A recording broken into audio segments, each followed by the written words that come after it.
Olá, meu amigo, olá, minha amiga, em especial você, meu aluno do primeiro ano do ensino médio regular do estado de Minas Gerais. Para quem já me conhece, eu sou o professor Matheus.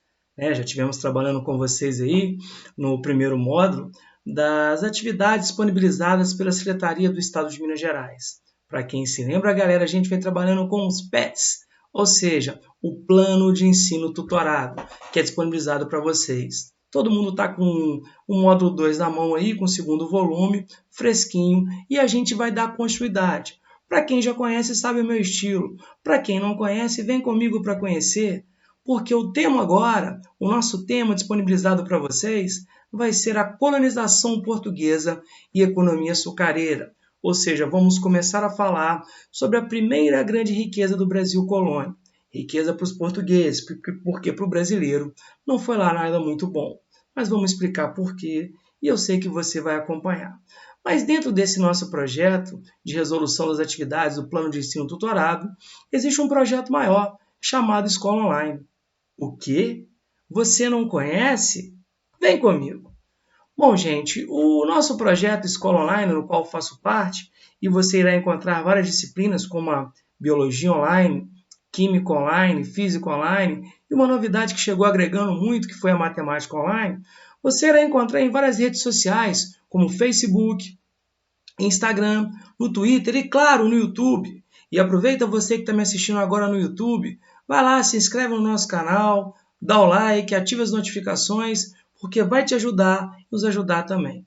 Beleza? Então, antes da gente começar as resoluções, dá uma olhadinha nessa vinheta e vem com a gente para as atividades. Vamos lá?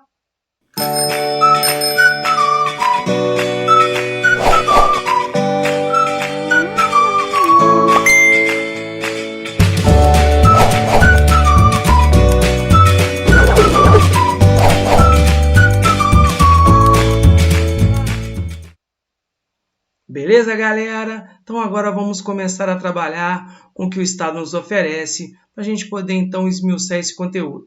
Ok? Bom, normalmente como a história ele sempre dá uma referência bibliográfica, um texto. Vamos ver o que o Estado ofereceu para a gente na atividade dessa primeira semana no nosso módulo 2. Vamos lá, galera. Bom, tá lá. Leia os documentos, imagem a seguir. Vamos aprender a imagem também que ajuda. Que documento é esse? Problematizando. Algumas décadas atrás, quando se fazia referência à economia açucareira, estava sempre presente o tripé latifúndio, monocultura e escravidão. Para quem se lembra, galera, quando a gente fala desse tripé aqui, ó, latifúndio, monocultura e escravidão, obviamente me refiro ao que os historiadores chamam de plantation, modelo usado por portugueses, por ingleses e por espanhóis como características fundamentais dessa cultura.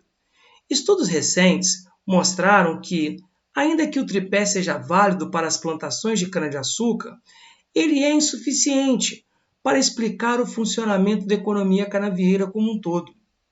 Por um lado, a cultura da cana-de-açúcar apresenta um setor agrícola, plantações, que é realmente fundado no latifúndio monocultor escravista. Por outro, apresenta um setor fabril, um engenho, que pede uma caracterização mais ampla. Porque, galera, o que rola? O negócio é trazer a cana para o Brasil foi muito bom. Os portugueses trouxeram a cana-de-açúcar porque a cana, a gente vai lembrar, não é um produto nacional, é um produto trazido de fora para cá. Alguns falam da Ásia, alguns falam da África, mas o lucrativo, galera, é eu transformar essa minha cana em açúcar.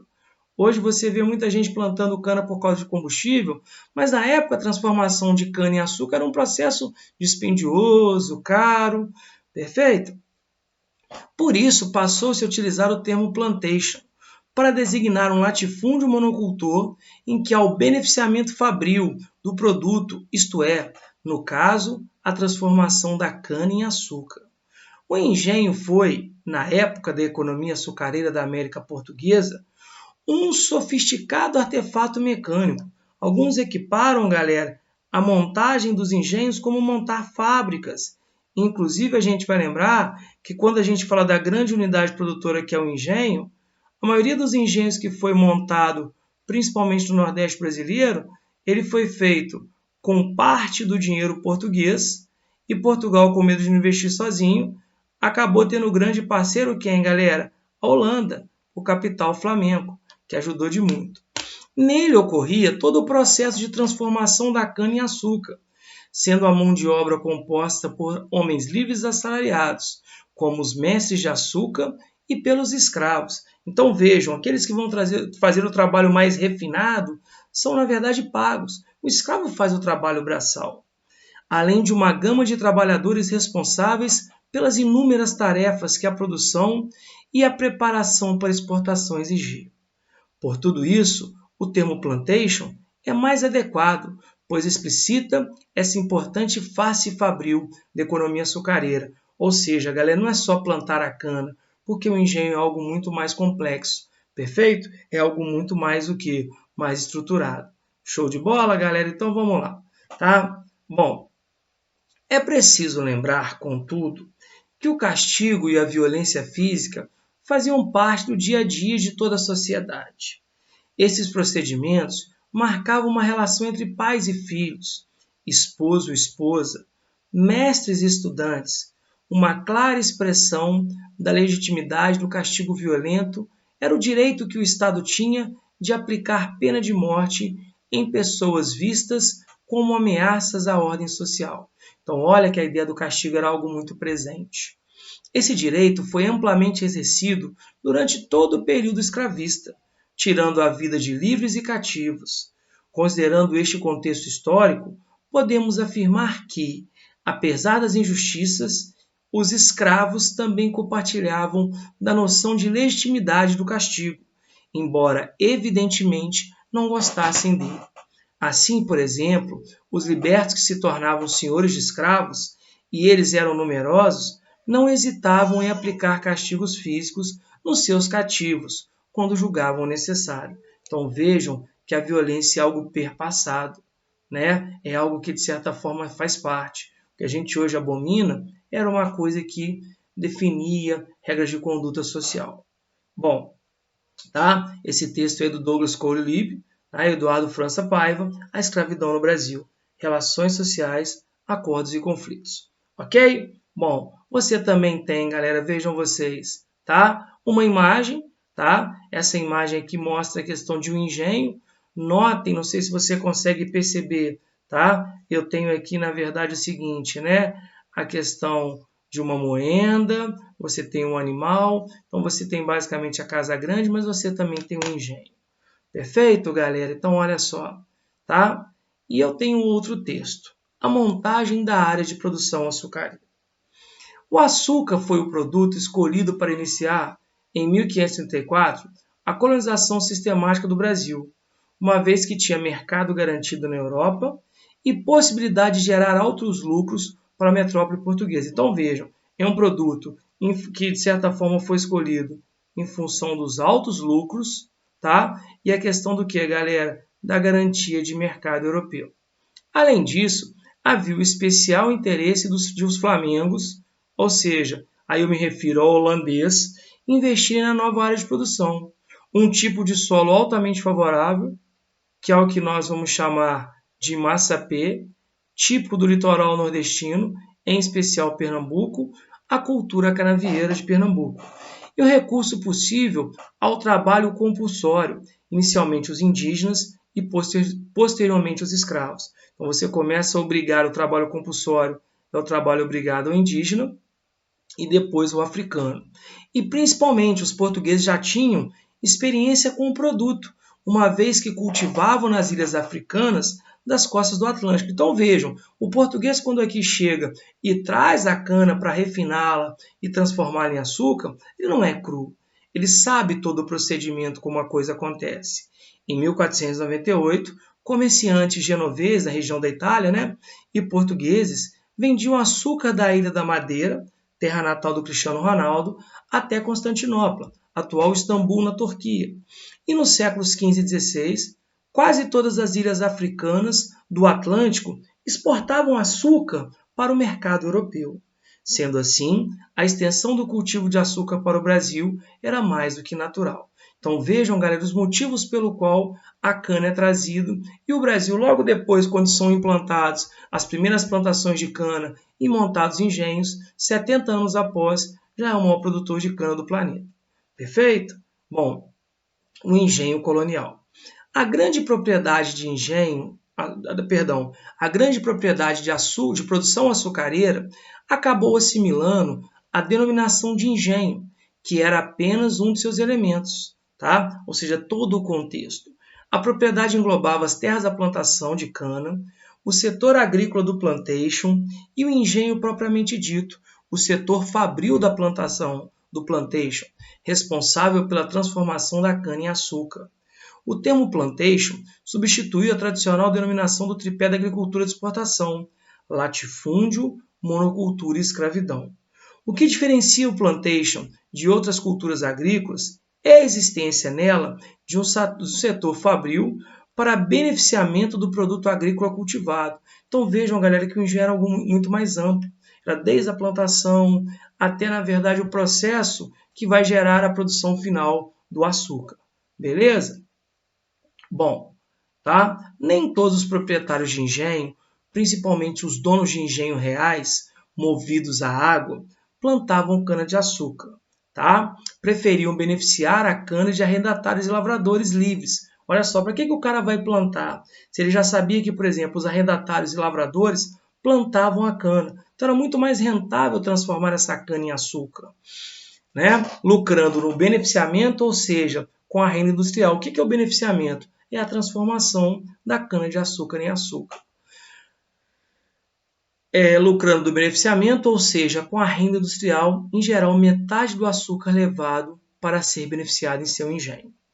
Já os lavradores e arrendatários lucravam muito menos do que o senhor de engenho, com a renda da terra, ou seja, a quantidade de cana produzida. Além dos engenhos reais, né, que eram engenhos movidos à água, tá? Havia também os trapiches, que eram engenhos menores movidos à força animal. E as engenhocas, essas últimas geralmente dedicadas à produção de rapadura e aguardente, né? Que na verdade seriam subprodutos que de certa forma não eram tão importantes para o mercado europeu, mas foram excelentes moedas de troca, principalmente no que diz respeito ao tráfico negreiro. Ok? Lembrando que quando a gente fala da montagem do engenho, na verdade, você tem a plantação, depois você leva o engenho, galera, vejam vocês, tá? Na estrutura lá que eles chamavam de fabril para moenda, aonde você moía a cana, tá? Depois você levava para o quê, galera? Depois você levava para as casas de caldeiras, tá? Então você levava para as casas de caldeiras, tá? Onde lá ficavam as fornalhas, né? Onde você encontrava aqueles grandes tachos de cobre, onde você transformava essa moenda em melaço, e esse melaço depois, galera, eles eram levados para onde? Para as casas de purgar. É onde você então que vai na verdade transformar esse melaço, tá? Num açúcar grosso, depois você vai trabalhar com refino, que é a fase final. E lembra, galera, que esse refino ele é basicamente feito numa parceria entre português e holandês. Show de bola? Então vamos lá trabalhar no que diz respeito. Agora responda, depois de lermos, vemos o que? Imagens. Apresente as razões pelas quais o açúcar foi escolhido como produto responsável pelo início da colonização sistemática da América Portuguesa. Gente, é só nós voltarmos, galera, naquele textinho ali, ó. Olha lá, os motivos que vão fazer o açúcar ser escolhido. Olha lá, mercado garantido na Europa, altos lucros, interesse do capital holandês, solo fértil, o recurso de trabalho compulsório da mão de obra e principalmente a experiência portuguesa. Então aqui é uma questão que você, com uma boa leitura, uma boa interpretação, vai facilmente desembalar, tá? Então quais seriam as razões, galera? Olha lá, tá? De acordo com o texto, entre os fatores que contribuíram para a escolha do açúcar seriam a alta lucratividade em função do mercado garantido na Europa, soma-se a experiência portuguesa no cultivo da cana em ilhas africanas no Atlântico, além do investimento flamenco, que são os holandeses, o solo era bom e também, galera, a utilização do trabalho compulsório. Então vejam, vários fatores juntos fazem da cana um produto que, de certa forma, faz com que eu tenha a primeira riqueza colonial. Mas vejam que existe todo um processo por trás. Beleza? Então vamos lá. O que seria outra atividade? Explique a razão pela qual os proprietários de engenhos reais, quais eram os engenhos reais? Aqueles movidos o que, galera? À força da água. Lucravam mais do que os arrendatários e lavradores livres. O que a gente falou? Porque ao invés do cara ter todo o trabalho de plantar, ele já ia lá e pegava o produto final. Ele, na verdade, comprava, ele pegava o quê? A cana desses produtores de arrendatários e lavradores e vinha trabalhar com beneficiamento. Ou seja, ele faz o que é lucrativo, que é, na verdade, transformar a cana em açúcar. Ele monta uma unidade quase que fabril dentro do engenho para então o quê? Ganhar. Porque, na verdade, é o seguinte, os arrendatários e lavradores produziam a cana de açúcar. Os proprietários de engenho real transformavam a cana em açúcar. Então, vejam, galera, o motivo era que os proprietários de engenhos livres preferiam o beneficiamento da cana, ou seja, transformavam a cana de açúcar em açúcar, o que era de onde vinha grande parte do lucro, ao invés de investir no plantio do produto, como faziam os arrendatários e lavradores. Ou seja, se tem gente para plantar, eu vou lá, pego o produto da plantação e transformo no produto que de certa forma é rentável. Show de bola? Tá dando para acompanhar? Então vamos lá, galera, vamos ver o seguinte, se tem mais alguma coisa, tá? Quais eram os mecanismos que compunham o engenho de produção? Então a gente falou, né? Se a gente for parar para pensar, você tem na verdade a plantação, que é onde você tem o início de toda a estrutura, tá? Lembrando que o engenho real, tá, galera? Vejam vocês, ele é o que? O movido à água, ok, galera? Então se a gente for parar para pensar, tem essa diferenciação. Então no engenho você tem o que? A moenda, é onde você faz todo o processo. Você tem as casas de caldeiras e fornalhas, onde você então transforma essa cana moída, né?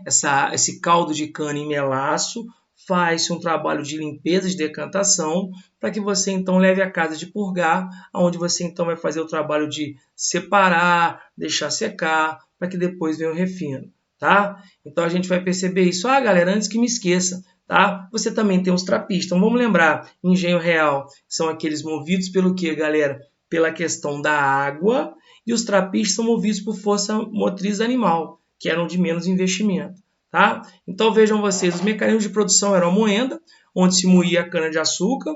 Após o recolhimento do caldo, era levado para as casas de caldeira e fornalhas, onde era cozinhado em grandes tachos de cobre.